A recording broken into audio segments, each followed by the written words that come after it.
Our weekly immigration news roundup is brought to you by the law firm of Figueroa & Associates. For consultation on any immigration or legal matter, please call 855-768-8845. That's 855-768-8845. For full stories and more immigration news, visit www.theimmigrantsjournal.com. That's www.theimmigrantsjournal.com. Hello, my name is Mary Campbell, legal assistant at the law firm of Figueroa & Associates, and your presenter with this week's immigration news based on a press release by America's Voice. This back-to-school season, mass deportation instills fear instead of well-being among immigrant kids. Across the country, the high costs of the Trump administration's mass deportation agenda are becoming increasingly clear, from disruptions in key American industries to strains on local communities, as highlighted in a new economic analysis released last week. Yet the impact reaches beyond financial and operational concerns. We all are watching as entire communities across the country are being terrorized by militarized ICE raids, and the Trump takeover of cities like D.C. caught up in this chaos are the most vulnerable among us, children. Both U.S. citizens and immigrant kids are being directly affected and harmed by immigration enforcement actions, as a new study from mental health experts at UC Riverside School of Medicine and news accounts of back-to-school concerns for children across the country show. Joanna Kubler, America's Voice Chief of Programs, said, "No child should have to go to school living in fear, whether from the violence of guns or the violence of sudden deportation of kids and their parents. Too many families and too many children in too many places are paying the price for Trump's mass deportation crusade. Ripping families apart and hunting long-settled hard-working immigrants isn't just destroying communities, it is devastating the mental health of children. The cost of mass deportation goes well beyond the economic turmoil to include the harm to our kids. That's downright barbaric. There is a better way." A new study from mental health experts at the University of California Riverside School of Medicine and published in Psychiatric News highlights some of the harms.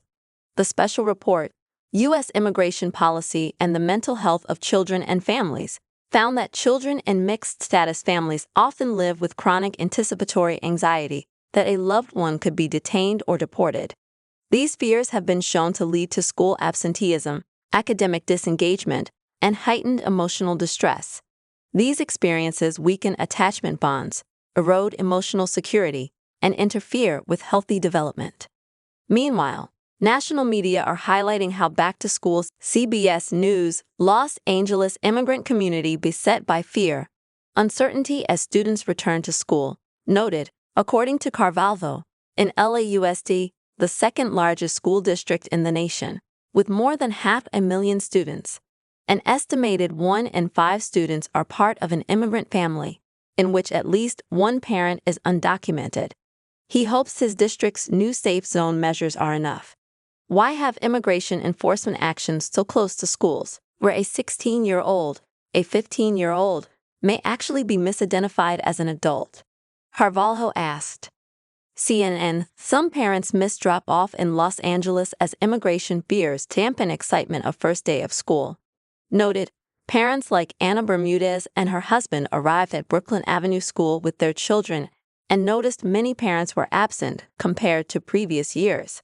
"It sucks, and it's horrible and heartbreaking," said Anna Bermudez, whose son attends 8th grade at the school.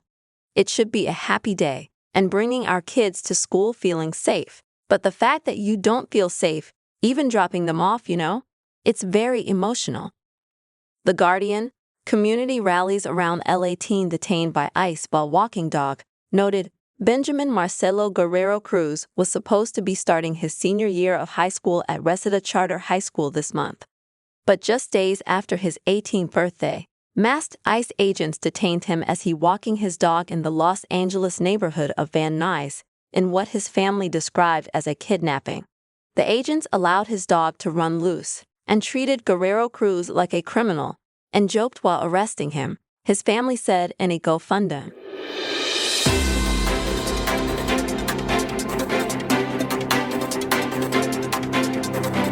Our Our weekly immigration news roundup is brought to you by the law firm of Figueroa and Associates. For a consultation on any immigration or legal matter, please call 855-768-8845. That's 855-768-8845. For full stories and more immigration news, visit www.theimmigrantsjournal.com. That's www.theimmigrantsjournal.com.